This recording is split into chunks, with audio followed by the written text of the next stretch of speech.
waxaan idhi sawd xaqa araar sugan rijaal samaha maamuusa baabullaahi baa saaka jira xaqa cid suuraysa cadaalana ma sheegina rayga waan ka simanahay tooshkii sirdoonka shucayb sayma badan sheegay sirtan midaan suuriyo geyin iyo gunbaa loo tumaa sacabe gobta hoyga ay seexataa waa xabsiga saaka sida ina bakayla dulmiga laga simbiidhaaye ina goodna waxa lagu suntaa saajin daacada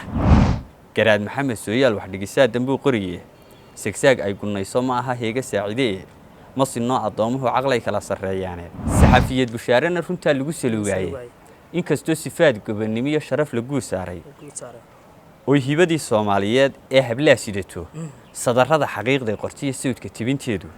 daraan ugu suniyo bookuyon seexan leelkiye daawadayaal waxa barbarkayga bidix ku sugan Abwaan Saleebaan Boqor oo kamid ah hal doorka iyo hal abuurka geyiga Soomaalida sidoo kalena ah abwaanka ugu saameynta badan gobolka Togdheer abwaan uu ku soo dhaweynaya bal soo dhawow bal marka koowaad inteena bilaamin bulshada maxaad leedahay bulshada weyn salaamayna reer Soomaaliland iyo kuwa kale Soomaalida aba weyn salaamayna وانا ندوي ولا وياهي أبوان أنتي نسوس عليه وأنا أركي ضد وبضنا وكسلامي ضد كقارنا براه بشدة ملاها سبحان كأركي ضد اللي أبوان كسيد الله حري وآمصي مركب حجرة ضد بضنا وكل فكرة يا مركب أنت لقى حري كدبنا وحوماتين سان سيدا يقوم مقاركا مركب ضد كقارب سويدين يبل ضد كم حال له horta xarigeey gudawu dhawaa way oo nin sanad amsay manayn bishan un baa imika aan ku jirnaa bishii imika meeyay ku jirnaa dabayaaqadii bay ahayd maxaan ku raadaan abriil marka horta xarigeeygu xarig fog mu ahayn xaqana ka aamusmayna mar walba wixii inoo muuqda anigu hal abuur ahaantay wixii aan ka oran karay iyo kaalintayda waan qaadanaya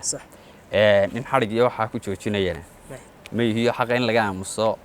waa gunnimo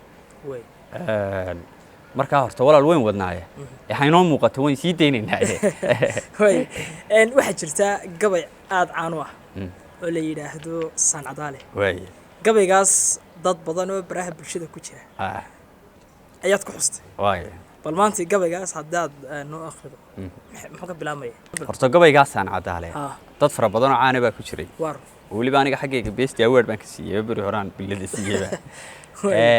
dadkaas waa dadka inta badan social media oo qaar suxufiyiin weeye qaarna waa dad adigu media hawn lagu bartay marka waxaan ku soo hal qabsanaynay baabka baabullaahi waxaan idhi sawd xaqa araar sugan rijaal samaha maamuusa baabullaahi baa saaka jira xaqa cid suuraysa cadaalana ma sheegina rayga waan ka simanahay tooshkii sirdoonka shucayb sayma badan sheegay sirta nacabka huriye muxuu caamada u saafay saxafiyad bushaarana runta lagu saluugay inkastoo sifaad gobonnimo iyo sharaf lagu saaray oo hibadii Soomaaliyeed ee habla sidato sadarrada xaqiiqda qortiye sawdka tibinteedu daraan ugu suniyo bookuyon seexan leelkiye garaad maxamed sooyaal wax dhigisaa dambu qoriye sigsaag ay gunayso ma aha heega saacidee ma sinno adoomuhu caqlay kala sareeyaane sida ina bakayla dulmiga laga simbiidhaaye ina goodna waxa lagu suntaa saajin daacada dadkan saaka ku magac dhaban siinka ka higaashay dhammaan social media uu xaqa ku sooraan dulmi uma sidiiqan darba saaca loo lulaye adduunyada nintii aragtay saxan siiri daba qaatay midaan suuriyo geyin iyo gunbaa loo tumaa sacabe gobta hoyga ay seexataa waa xabsiga saaka Saudi yeeray salow lala markacay ee basalaglaysay siima lagu harjiday iyo dufiye sabana haydaarle sabxihi iyo dharaaruhu marbay salow abuuraani ximruhu sidkii buuxsamo saada laga riiqmay saadaash iyo rajada wiiqanto uun ku saran seeray xaydhaday hoomorada sintaan faalisi waayay nujubko badaha seexday iyo saaxiyada xeebta cirka iyo maloogaha saroosiga lagu daahay waqti cirir samaantii gabo saaxif badan keenay fiinto sab dhaxo oydo iyo seexashada diiday habeen suurad baas loo dhashaa Sancadaaluhu iyo seedaha ninkii jaray hashi waagi nabi saalax halaag buu horseediyo dhibtii sababtay qoomkaas haddaan ararta suugaanta iyo dulucda ku saafo shakhsi qura sareeyo bulshada sahayda maantow hal qof baa loo soo diraa daldan oo burburiyo marka gabaygaas hortay walaalkaas uu ahaa waanu dheeraayo deemka kullu kumeena tilagay